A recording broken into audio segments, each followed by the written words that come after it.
Vem comigo. Tema de hoje: o que a Bíblia nos ensina sobre a igreja.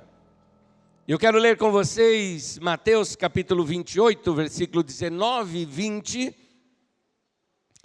O texto diz assim: Ide, portanto, fazei discípulos de todas as nações, batizando-os em nome do Pai, do Filho e do Espírito Santo, e ensinando-os a guardar todas as coisas que eu vos tenho ordenado, e eis que eu estou convosco todos os dias, até a consumação dos séculos. Amém. Vamos falar juntos o texto agora? Todos nós juntos, porque esse é o texto da grande comissão do Senhor Jesus, que Ele nos deu. É a ordem de Jesus para nós. Vamos ler juntos. Ide, portanto, fazei discípulos de todas as nações, batizando-as em nome do Pai, do Filho e do Espírito Santo, ensinando-as a guardar todas as coisas que vos tenho ordenado. E eis que estou convosco todos os dias, até a consumação dos séculos. Amém. Jesus deixou para nós um grande mandamento e a grande comissão. O grande mandamento do Senhor Jesus é: amarás o Senhor teu Deus de todo o teu coração, de toda a tua alma, com todas as tuas forças, com todo o seu entendimento e com todas as tuas forças. E o segundo, semelhante a este, é: amarás o teu próximo como a ti mesmo. Isso é o que Jesus nos coloca como um mandamento. Mas Jesus também deixou um encargo para mim e para você. E esse encargo está nesse texto. Ide, portanto, e faça discípulos de todas as etnias, de todos os grupos étnicos, de todo grupo em que você tiver acesso. Façam discípulos. O que é discípulo? Discípulo seria quando você... Discípulo é a palavra aluno. Façam seguidor. Levem pessoas a serem seguidores de Jesus. E aqui já começa uma grande pergunta: quantas pessoas nós vamos encontrar no céu um dia que foram fruto da nossa própria vida? Pergunte isso a você mesmo. A quantas pessoas você já instruiu no caminho do Senhor? Ide, portanto, e façam discípulos. Instrua. Tanto que ele diz o que fazer. Primeira coisa, batize-os. O batismo nós realizamos de modo organizado aqui na nossa comunidade, com os pastores da igreja batizando, mas nenhum lugar da Bíblia diz que são só os pastores que podem batizar. Todos nós que somos seguidores de Jesus podemos batizar alguém, incluí-la no meio do corpo de Cristo, desde que saibamos aquilo que nós estamos fazendo. Lembro-me de um irmão que me fez um telefonema de um lugar de Minas Gerais, e me disse: Anésio, tem uma pessoa do meu trabalho, ela se converteu, e eu levei para a igreja para batizarem, e não quiseram batizá-la, porque ela e o marido não eram casados no civil. Mas já estão juntos há anos, têm filhos e tudo, mas não querem batizá-la. E eu falei: batiza você. Porque tem muita gente que fala: não, eu não estou preparado para o batismo. Meu irmão, batismo é o seguinte: você crê, vai ser batizado. A única coisa exigente nas Escrituras é crer. Quando Filipe estava evangelizando aquele eunuco, aquele líder das finanças, vamos colocar assim, lá da rainha Candace, aquele homem disse assim para o Filipe: tem ali água, o que me impede de ser batizado? O Filipe falou: nada impede, o que precisa é que você creia. Era isso que foi exigido. Não dá tempo de você saber tudo da vida da pessoa. Primeiro você batiza, depois você acerta as outras coisas. Primeiro batiza, depois ensina a guardar, depois ensina os mandamentos do Senhor. Mas primeiro batiza, porque o batismo é essa porta de entrada para o reino de Deus. Em Atos capítulo 2, mostra que na pregação de Pedro, 3.000 pessoas se converteram e foram batizadas naquele mesmo dia.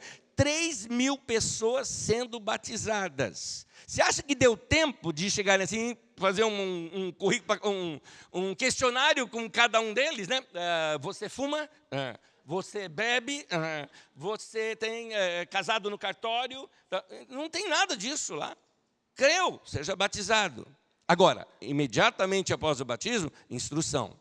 Instrução na palavra de Deus. Jesus disse ali, ensine-os a guardar todas as coisas que eu tenho ordenado a vocês. Gente, você sabe o que são esses mandamentos de Jesus? Você conhece os ensinos de Jesus?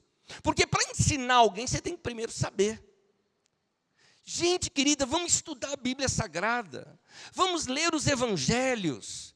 Você carrega na sua mão aí os evangelhos. Você tem aí no seu celular a Bíblia Sagrada. Vai ler os evangelhos, vai conhecer o que Jesus ensinou. E aí você vai ensinar para a pessoa. Ensinar a pessoa a amar, a perdoar, a servir. Ensina a pessoa, como Jesus mesmo falou, a andar a segunda milha. Sabe o que é andar a segunda milha? O soldado romano tinha direito de ordenar que alguém carregasse o peso dele, das suas armas e tudo mais, por 1 milha. Eles carregavam aquelas coisas todas, então eles chegavam e falavam, você, me ajuda aqui. E você tinha que ajudar. Era o Império Romano que dominava o local. E você tinha que caminhar com ele 1 milha. Jesus falou, porque Jesus fala, se o teu inimigo, o inimigo de Israel era Roma. Então, se o teu inimigo falar para você caminhar 1 milha, caminha 2. Faz o que a outra pessoa não está esperando. É isso que Jesus ensina. Agora, se Jesus ensinou caminhar a segunda milha com o inimigo, imagina com o irmão, com a irmã, com pai, mãe, irmão na fé, esposo, marido, mulher. Tem gente que fala o seguinte, estou sem falar com aquela pessoa. Por quê? Porque ele me fez algo mal. Mas perdoa. Até quantas vezes? Até 70 vezes 7. E depois de 70 vezes 7? Mais 70 vezes 7, não tem problema. Mas você vai perdoar.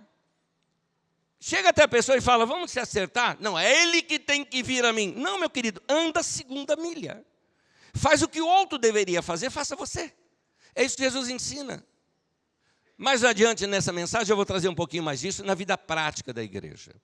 Mas tudo isso que Jesus ensinou, ele ensinou dizendo, olha, ide, portanto, faça discípulos, batize-os, ensine-os, e depois ele diz o seguinte, eu estou convosco todos os dias até a consumação do século. Ele está dizendo, eu vou fortalecer você. Eu vou te dar força, eu vou estar lá do teu lado, te ajudando nesse momento difíceis da sua vida, eu vou estar ali junto com você. Então, Jesus estava preparando aquele grupo de discípulos para se tornar o quê? A eclésia, a igreja, a convocação dos homens e mulheres que vão viver para Deus. Tem vários símbolos, para a gente entender a igreja, a Bíblia Sagrada coloca vários símbolos delas, por exemplo, vários tipos, né? Tipificação. A igreja como um jardim, a igreja como a noiva de Cristo, e diversos outros exemplos. Um deles é templo ou casa para Deus. Para entender um pouquinho isso melhor, eu vou discorrer em vários textos bíblicos, peço que vocês me acompanhem aqui. Os profetas no Antigo Testamento, eles não conheciam ainda Jesus, mas sabiam que viria este tal Messias, e eles o chamam de diversos nomes. Um deles o chama de renovo, ou rebento, né? Aquela planta que nasce então da terra com um renovo de algo novo que vai acontecer e que vai surgir. Então, tanto o profeta Isaías quanto o profeta Zacarias falam acerca deste renovo, profetizando acerca de Jesus. Então, no livro do profeta Zacarias, no capítulo 6, versículo 12 e 13, diz assim, e diga-lhe assim diz o Senhor dos Exércitos, eis aqui o homem cujo nome é renovo, ele brotará do seu lugar e edificará o templo do Senhor. Ele mesmo edificará o templo do Senhor e será revestido de glória, ele se assentará no seu trono e dominará, e será sacerdote no seu trono, e reinará a perfeita união entre ambos os ofícios. Este renovo refere-se a Jesus. Jesus é comissionado por Deus a construir o templo do Senhor. Ele seria rei e sacerdote deste templo. E que templo Jesus construiu? Porque o que nós vemos no Evangelho é Jesus olhando para o templo de Jerusalém e dizendo, esse templo vai ser destruído. Que templo que Jesus construiu? Ele mesmo diz isso em Mateus 16, versículo 8. Ele fala, eu edificarei a minha igreja. A igreja é para Jesus esse templo. Igreja não é uma construção feita por mãos humanas. Quem diz isso, por exemplo, é Estevão, na sua mensagem ali em Atos capítulo 7, versículo 48. Ele diz assim: o Altíssimo não habita em casas feitas por mãos humanas. Irmãos, vamos trazer isso mais claro. O Altíssimo, nosso Senhor, não mora nesse lugar, Rua São Bento 270, Quitaúna, Osasco, divisa com Carapicuíba. Eu estou dizendo isso porque nós brasileiros temos a mania de chamar o local de reunião da igreja de igreja. Ou a instituição que dá suporte para a igreja de igreja. Carisma é uma instituição, este aqui é um local de reunião. E a igreja? Igreja somos nós. Igreja é gente. Igreja não é o local. Porque esse local pode ser destruído, mas a igreja de Jesus não. Esse é o ponto. A igreja de Jesus é algo muito mais rico e muito mais espiritual do que simplesmente um templo, ou uma catedral ou algo parecido. O texto diz: Deus não habita em templos feitos por mãos humanas. Irmão querido, eu sei que você talvez tenha vício de linguagem nisso. Estou indo para a casa de Deus. Nós não vamos para a casa de Deus. Nós só vamos para a casa de Deus quando a gente se converte. Quando eu me converto, aí eu vou para a casa de Deus, porque eu me torno casa de Deus.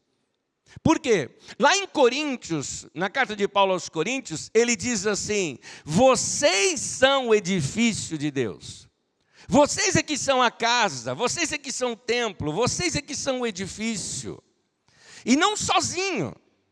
Não existe esse espaço para, não, eu sirvo a Deus do meu jeito. Não tem esse de servir a Deus do seu jeito. Você só serve em comunidade.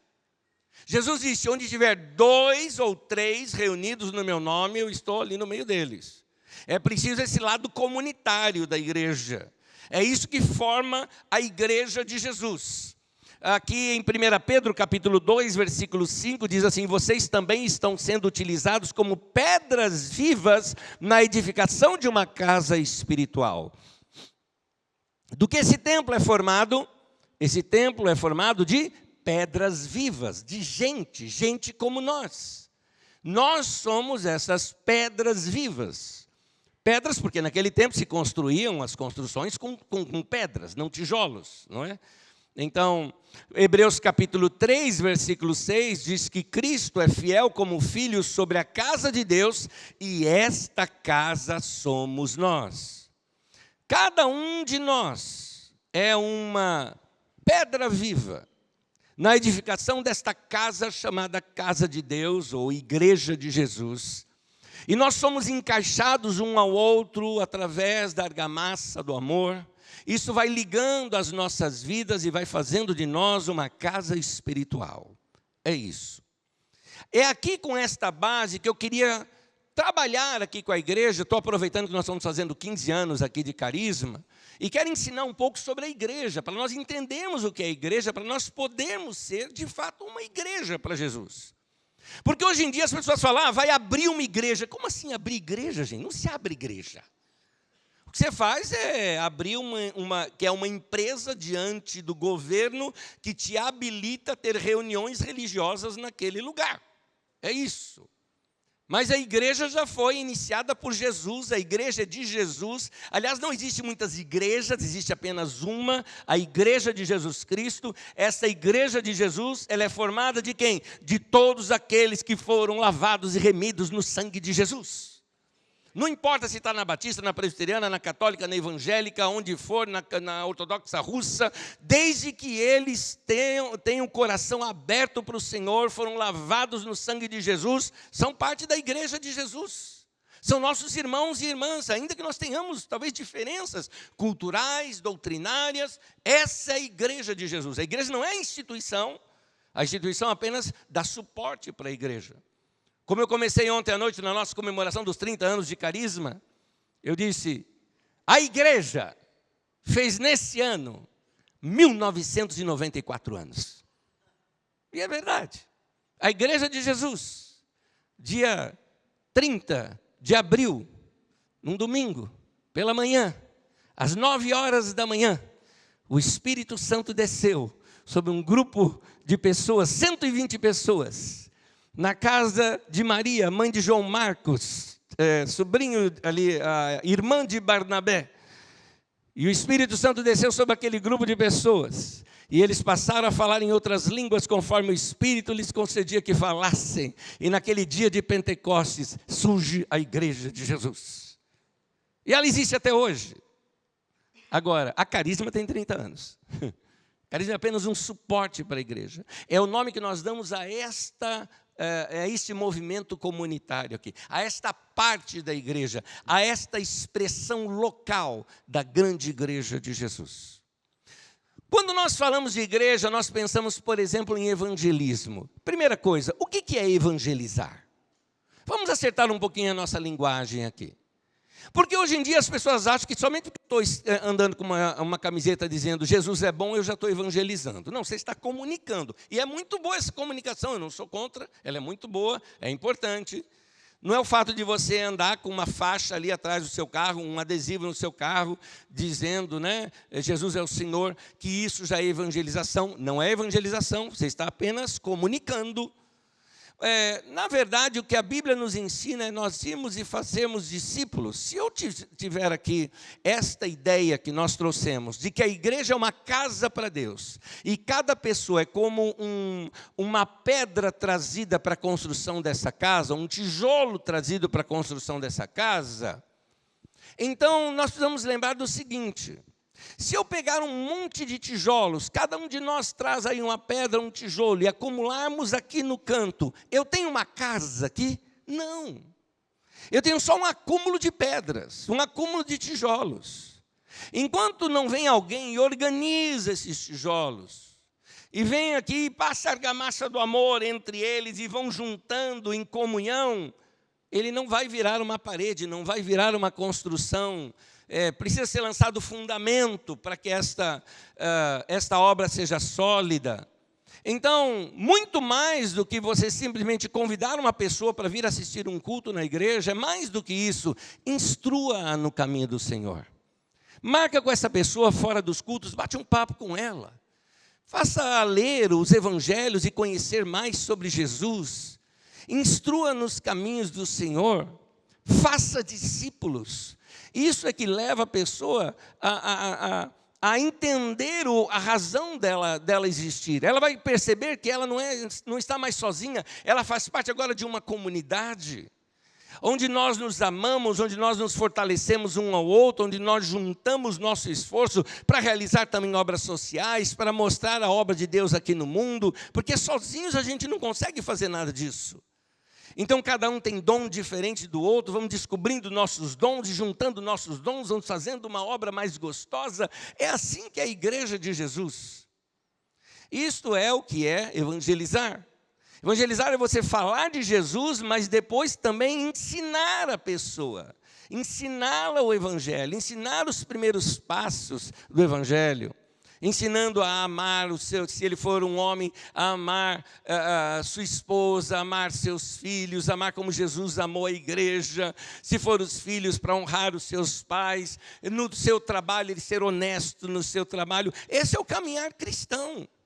Nós pegamos uma pedra bruta e vamos agora lapidá-la com a palavra de Deus e auxiliá-la. Para isso nós precisamos do quê? Dos trabalhadores. O que são os trabalhadores? Segundo ponto, o que são os pastores e líderes?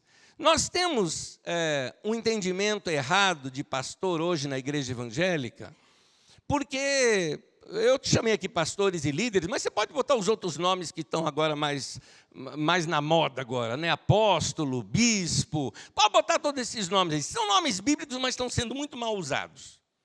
Primeiro porque está criando na igreja uma ideia piramidal. E igreja não é pirâmide. Então, cria-se aquela ideia hierárquica.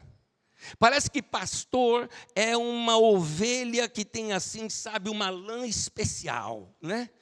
Ele é um ser que tem alguma coisa a mais do que os outros. Meu irmão, mentira. E você está ouvindo isso de um pastor. Sou gente como você, tem problema como você. A gente se cansa da mesma maneira. Minha oração não tem mais poder do que a tua. Aliás, gente, não existe negócio de oração poderosa, gente. Para com isso. Veio uma vez uma pessoa aqui para mim e falou assim: pastor, faz uma oração para mim. Falei, Tá, claro. Mas uma oração bem forte. Eu fiquei pensando, o que é uma oração bem forte? Né? Será que é assim, eu pôr a mão e... Sabe quando você põe a mão e espreme laranja?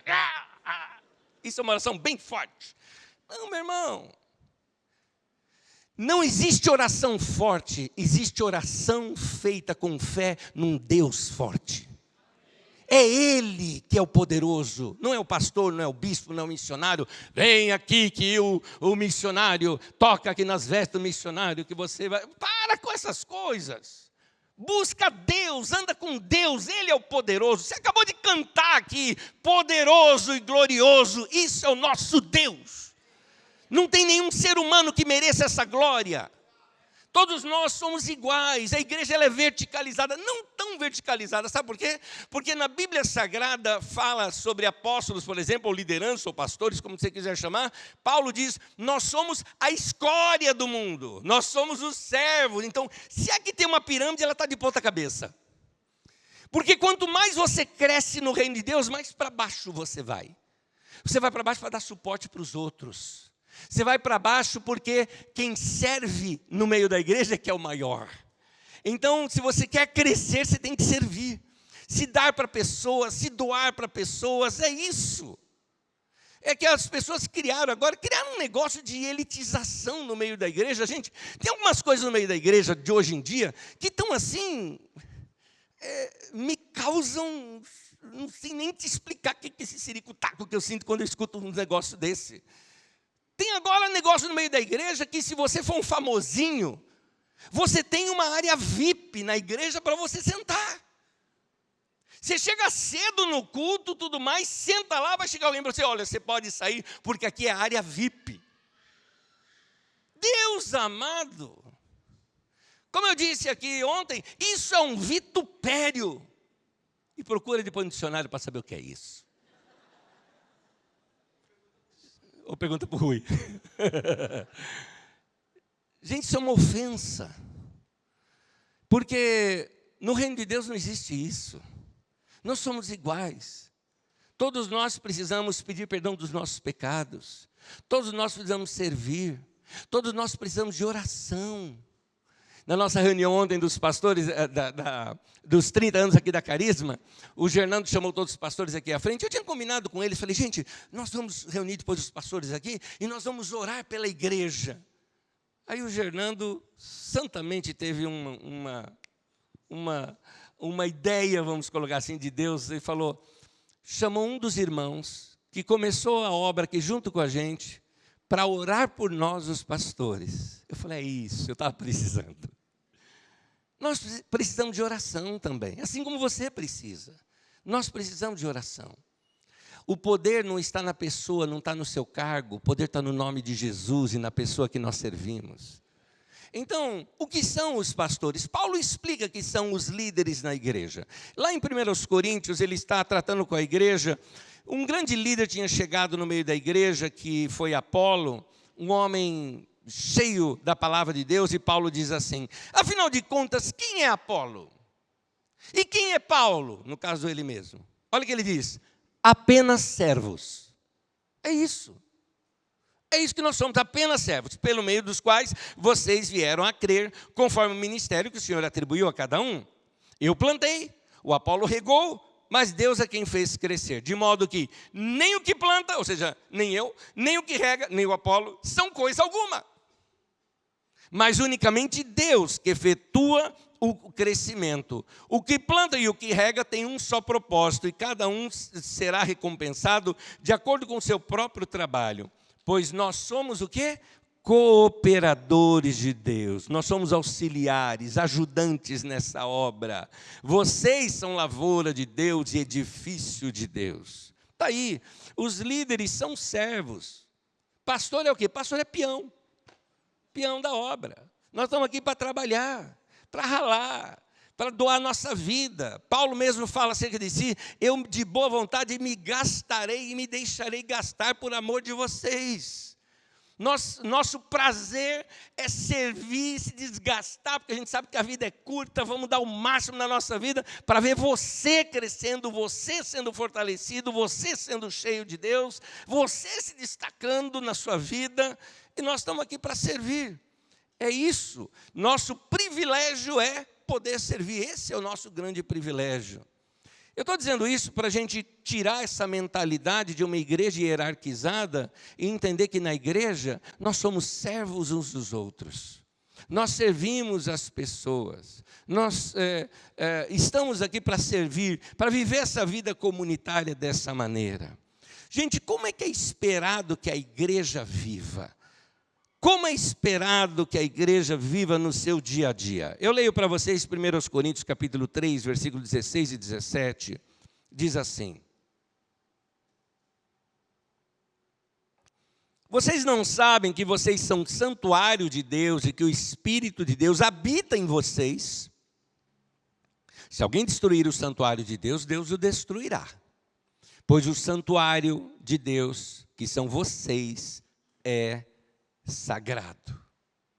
Eu vou explicar esse texto. Primeiro, eu vou sair do meu assunto para explicar um erro que existe de ensino em cima desse texto, para depois voltar no meu assunto, ok? Vou abrir um parêntese aqui. Algumas pessoas usam esse texto para dizer que quem se mata vai para o inferno. Quem cometeu um suicídio vai para o inferno. Eu já ouvi isso muitas vezes na minha vida. E esse é um grande erro de interpretação. Quero até com esse detalhe que eu estou falando, consolar o coração de alguns de vocês que perdeu algum ente querido, alguma pessoa querida, que num momento de profunda depressão ou desespero na vida, veio tirar a própria vida e você fala, meu Deus, nunca mais vou reencontrar essa pessoa. Eu vou servir a Deus, eu vou para o céu, mas essa pessoa não tem mais salvação porque ela se matou. Meu querido, da onde você tirou isso do texto? Porque o texto não está dizendo isso. O texto está dizendo sobre o santuário de Deus que sois vós, plural, congregacional. Não está falando de indivíduo. Deixa eu continuar falando sobre indivíduo. Vamos imaginar um irmão na nossa comunidade com muitos anos convivendo conosco, santo, vida familiar exemplar, servindo o Senhor de coração. Quem sabe numa fase idosa até mesmo já, este homem pode passar por alguma depressão que todas as pessoas podem acontecer, de repente a perda de alguém querido, e essa pessoa não aguenta mais viver sozinho, entra numa profunda depressão e um dia se mata. Aí você fala, meu Deus, aos 45 do segundo tempo o homem se matou e perdeu a salvação. Quem te disse isso? Se essa pessoa comparecesse para você, vamos supor que você fosse lá o escrivão dos céus, e a pessoa comparece para você dizendo, ai, não deu, eu estava meio doido e me matei. Você mandaria essa pessoa para o inferno? Claro que não. Agora, você acha que você tem um coração mais misericordioso do que Deus? Se você consegue compreender um outro ser humano que num momento de desespero tirou a sua própria vida, você acha que o nosso Deus não entenderia? Que Deus é esse que você serve, que você não está compreendendo as suas tremendas misericórdias que Ele tem? O que o texto está dizendo é uma coisa séria, sim. O que o texto está dizendo é que Deus é contra, Deus vai se tornar um adversário daquele que causa divisão. Porque o santuário de Deus que sois vós, e ali ele está falando da igreja, aquela pessoa que está quebrando essa comunhão da igreja, destruindo uma obra toda por causa do que essa pessoa está fazendo, a Bíblia está dizendo, Deus mesmo vai destruir. Embora Paulo chegue ao ponto de dizer o seguinte, que tinha um camarada fazendo isso lá na igreja de Corinto. Paulo chegou ao ponto de dizer, olha, seja entregue a Satanás para a destruição da carne, mas que o espírito dele seja salvo no último dia. Ou seja, Paulo ainda fala, acaba a vida desse homem, que Deus o julgue, acaba com a vida dele, mas ele vai ser salvo mesmo assim. Ou seja, vai ter crente que vai chegar no céu cheirando churrasco, de tão perto do inferno que passou. Mas vai para o céu. Mas não deve fazer isso. Havia a comunhão dos discípulos, Judas apronta aquilo e morre. Você vê a comunhão da igreja primitiva lá em Atos, e depois você vê o que aprontou Ananias e Safira, e eles morrem. Mas, segundo Paulo, eles vão para o céu, mas foi abreviado porque eles estão atrapalhando a obra de Deus. Está atrapalhando a obra de Deus, Deus tirou do caminho para continuar a obra dele. Porque a igreja é algo muito importante para Deus, é continuação do ministério do próprio Jesus. É o corpo de Cristo, é a continuação da obra de Cristo aqui na terra. Então a igreja é algo muito importante e santo. E o que Deus está dizendo é o seguinte, então quem destruir isso, Deus o destruirá. É isso que a Bíblia está dizendo. Nenhum lugar está dizendo que quem se matar vai para o inferno. Então, continuando aqui, voltando no meu tema, Deus, eu vou até dizer assim, Deus detesta divisão. Deus detesta gente que causa discórdia. E isso está na Bíblia Sagrada. Eu acho interessante como a Bíblia Sagrada trata alguns assuntos. Por exemplo, veja comigo Provérbios 6, do versículo 16 ao 19. Há 6 coisas que o Senhor odeia, 7 que Ele detesta. Eu deveria ter colocado uma outra tradução aqui, que ela fica mais clara. Seria mais ou menos assim. 6 coisas o Senhor odeia, a 7ª é pior. A 7ª Ele detesta mais ainda, é a pior de todas. Você já está querendo ler a última, né? A 7ª, mas vamos lá. Olha só, se Deus odeia algumas coisas, seria bom a gente saber. E começa aqui no versículo 17 uma coisa que Deus odeia. Olhos altivos. O que seria olhos altivos? Vou colocar isso numa outra linguagem do corpo, não de olho. Vou colocar do nariz. Nariz empinado. Pronto. Deus não suporta isso. Ele odeia. Ele odeia a atitude, vamos falar a linguagem dos nossos dias, tá bom? Deus odeia a atitude de gente fresca, metida. Sabe cara que é rico novo? Conhece a expressão rico novo? Só porque o indivíduo está com um carrinho melhor, ganhando um pouquinho mais, já começa assim, ó, narizão empinado, achando que é melhor do que você. É melhor nada, meu querido. Melhor nada, por dentro é tudo caveira, tudo igualzinho. Não tem diferença entre nós. Não tem diferença entre nós. Para de tratar diferente pessoas só porque você tem um status social maior do que a outra pessoa. Cuidado, hein? Deus está falando, eu vou ser seu adversário se você fizer isso. Se você, por exemplo, trata mal pessoas que são hierarquicamente subservientes a você. Você que trata mal atendente, só porque a pessoa está aqui para atender mesmo. Que isso? Trate com elegância, trata com educação. Você que talvez tenha uma pessoa que te auxilia lá na sua casa, na limpeza ou algo parecido, trata de tratar aquela pessoa com honra. Amém. Obrigado, meu irmão. Eu já ouvi, por exemplo, eu ouvi isso de uma pessoa uma vez que foi um pintor, foi pintar minha casa lá. E conversando, pegamos amizade e tal, aquela coisa toda. E daqui a pouco ele chega lá com a marmitinha dele. Minha esposa, lógico, sabe, gosta de servir. Falou, olha, hoje vem cá, você vai esquentar aqui a sua máquina. Não vai começar uma marmita fria, você vai esquentar aqui no micro-ondas, mas amanhã eu mesmo vou fazer a comidinha, vocês comem com a gente. Aí ele falou, isso não existe, nós nunca vimos isso. Aí ele começou a citar para a gente uma pessoa, o pior, a gente conhecia a pessoa. Ele falou, fomos fazer o trabalho na casa de uma pessoa, assim, como ele começou a descrever, ele citou o nome, a gente conhecia. E ele falou, vamos fazer o trabalho nessa pessoa, e ela não deixava nem a gente usar o micro-ondas dela. A gente tinha que comer marmita fria. E essa mesma pessoa está lá de domingo pregando na igreja, tudo mais, tal. Eu falei, mas que coisa. Ele não sabe que ela é pregadora. Agora imagine esse cara um dia, alguém convida ele, vamos numa igreja? Vamos. Ele chega lá na igreja, quem que é a pastora lá? A indivídua que tratou ele mal. Gente, Deus detesta isso. Deus detesta quando você muda de comportamento só porque a pessoa é superior ou inferior. Porque não existe superior ou inferior. Diante do Senhor nós somos todos iguais. Amém. Vamos lá, vamos voltar no texto. Vamos ver as coisas que o Senhor detesta. Olhos altivos, vou correr aqui. Língua mentirosa. Aí, linguarudo. Deus detesta, hein? Deus detesta. Cuidado. Vai queimar a língua. Vamos lá. Mãos que derramam sangue inocente, coração que traça planos perversos, pés que se apresentam para fazer o mal, A testemunha falsa que espalha mentiras. Deixa eu traduzir isso na linguagem de hoje. Testemunha falsa que espalha mentiras. Linguagem de hoje. Gente que espalha fake news. Deus detesta isso. Porque você está mentindo acerca de alguém. Você está manchando a imagem de alguém. Mania que tem de ficar na internet repassando fake news do tiozão do WhatsApp.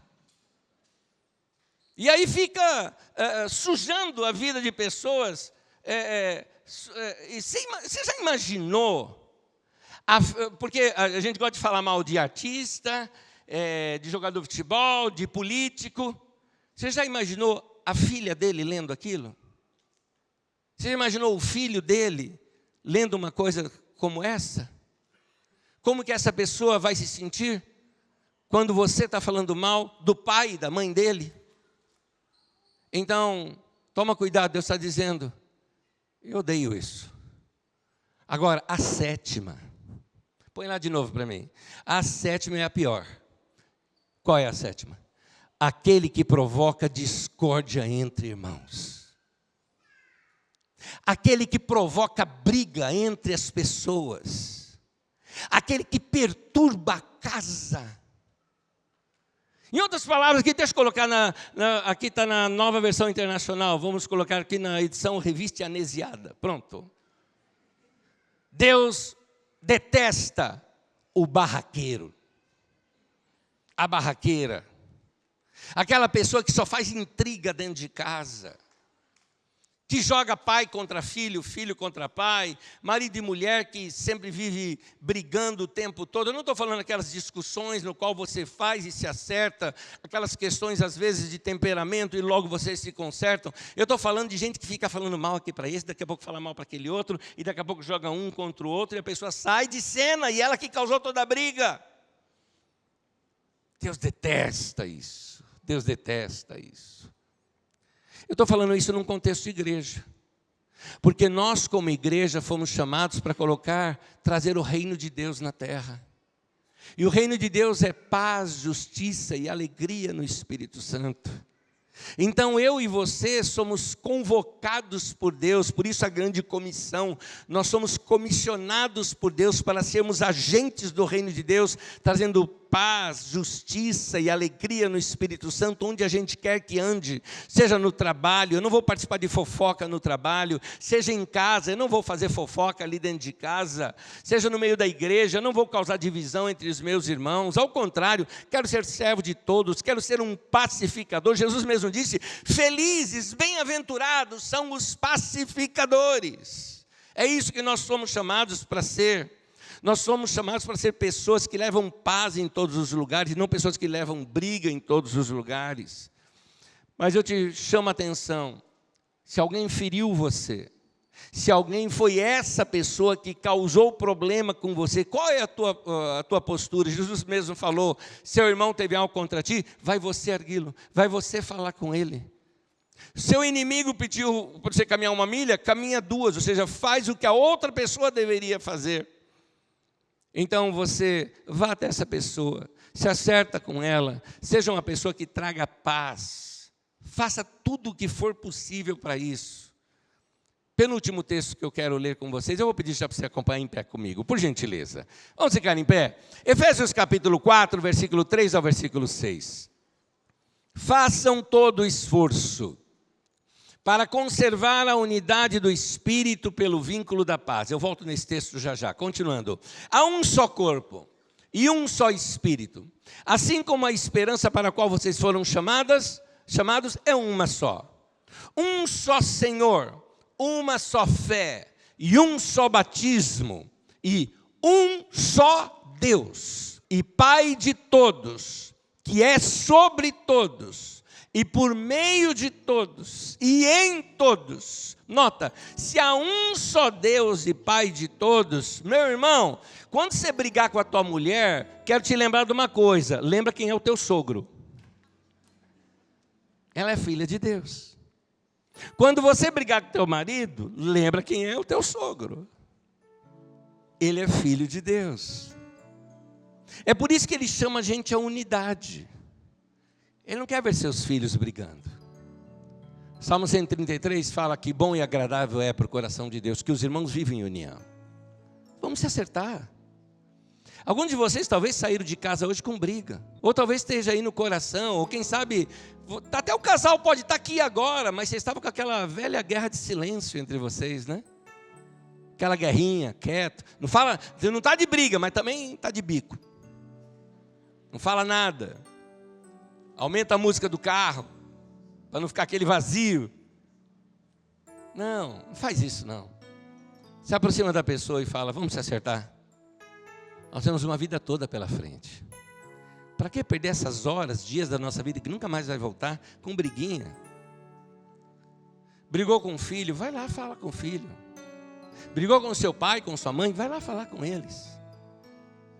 Brigou com sua irmã, com seu irmão, vai lá acertar. Foi com o cunhado? Não, cunhado você deixa para lá. Vamos lá. Estou brincando. Eu amo meu cunhado, eu amo. Tem nada a ver. Meu cunhado é um irmãozão para mim. Só brincadeira, só para descontrair.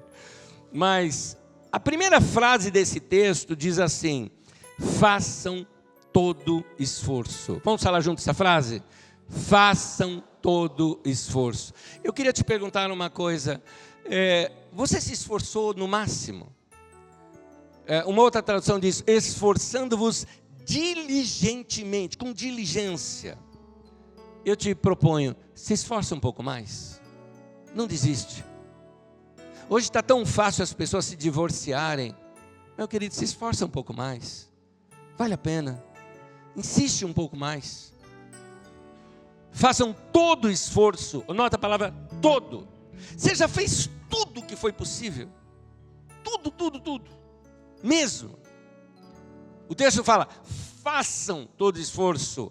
Deus, o pai dele, o pai dela, está esperando você fazer algo. Porque talvez outra pessoa esteja vivendo um momento de fraqueza. Faça todo o esforço. Mas eu sei que tem gente que não aceita. Tem gente que infelizmente está muito duro de coração. É por isso que eu quero ler o último texto agora aqui com vocês. Coloca o texto de Romanos para mim, por gentileza. Romanos 12, versículo 18. Se possível, vamos ler todos juntos? Se possível, no que depender de vocês, vivam em paz com todas as pessoas. Se possível, porque tem uns camaradas que não dá. Não dá. Fizemos a nossa parte e a pessoa não quis. Mas note que o texto diz, no que depender de vocês. Por isso que a Bíblia diz, faça todo esforço. Se de fato você fez todo esforço, você fez a sua parte. Mas o que não pode ainda dá para fazer mais alguma coisa e você já está desistindo. Não pode. Vai se acertar. Vai se acertar. Ah, mas meu irmão é chato. Você também é. Pergunta para ele você ver. Ele vai falar que você que é chato.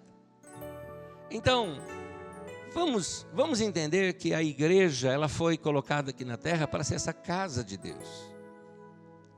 Nós temos aquela ideia, né? Ah, na casa de Deus eu sinto paz. Isso, nós devemos sentir paz na comunhão dos irmãos. Porque nós somos pregadores da paz. Nós andamos em paz.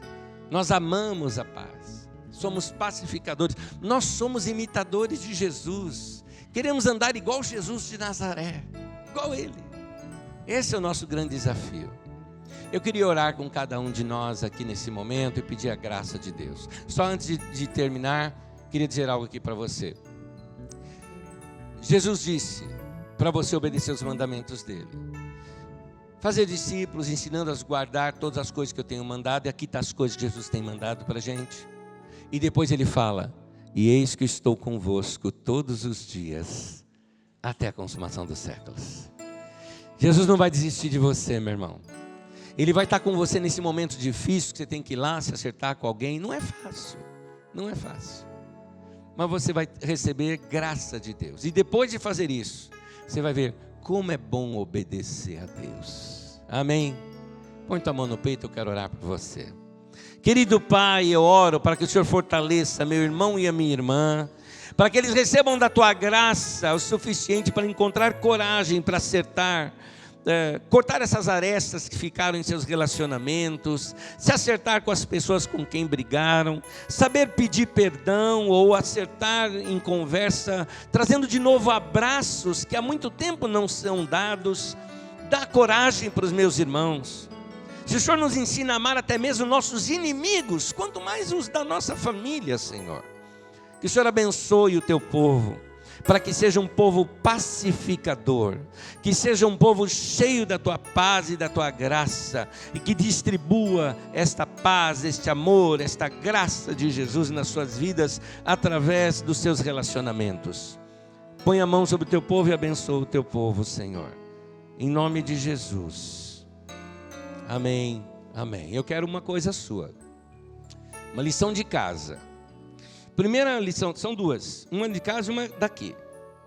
A lição de casa é que eu queria insistir com você, que quando você chegar na sua casa hoje, mesmo que não tenha briga com ninguém, tá? Você fala, não, lá em casa está tudo ok, legal, mais fácil ainda praticar o que eu vou te falar.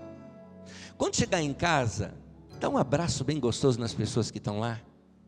As pessoas que não vieram aqui na reunião, que você vai encontrar, dá aquele abraço gostoso. De repente você deixou uma briguinha, tem um ranhozinho ali entre vocês, isso vai se dissolver com aquele abraço. Pratica isso ao longo da semana. Quando eu falo abraço, não é aquele braçozinho assim não, é um abraço mesmo, de segurar mesmo. Conta até 6. A pessoa sentir que você está de fato abraçando. Isso vai a gente precisa se abraçar mais dentro de casa, sabe? Abraçar as pessoas, falar com carinho. Amanhã no seu trabalho, cumprimente cada pessoa que você passar. Se você sabe o nome da pessoa, chame-a pelo nome, olha nos olhos, passa amor de Deus. Isso que é ser discípulo de Jesus. A gente prega até sem palavras, porque a gente está espalhando o reino de Deus. E uma prática que você pode começar aqui hoje, antes até mesmo da gente terminar a reunião, é que eu queria convidar você agora para abençoar o irmão perto de você com um abraço bem gostoso. Faz isso, vamos lá.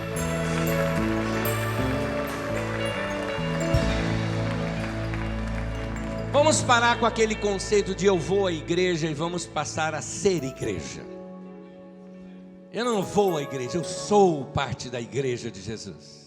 E eu levo essa comunhão da igreja para onde quer que eu vá. Não é só aqui dentro de 4 paredes, eu levo para todo lugar. Nós temos que abençoar as pessoas ao nosso redor, abençoar as pessoas por quem nós passamos, transmitir esse amor de Jesus. É isso que nós temos que fazer. Amém, queridos? Permita-me abençoá-los para essa semana. Que a graça do Senhor Jesus e o amor de Deus, o nosso Pai, e a comunhão do Espírito Santo seja com todos, desde agora e para sempre.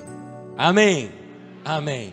Que o Senhor te abençoe, vá em paz, graça, paz e bênção na tua vida. Abençoe seus irmãos e vão em paz. Desejo uma boa semana para os seus irmãos em Cristo.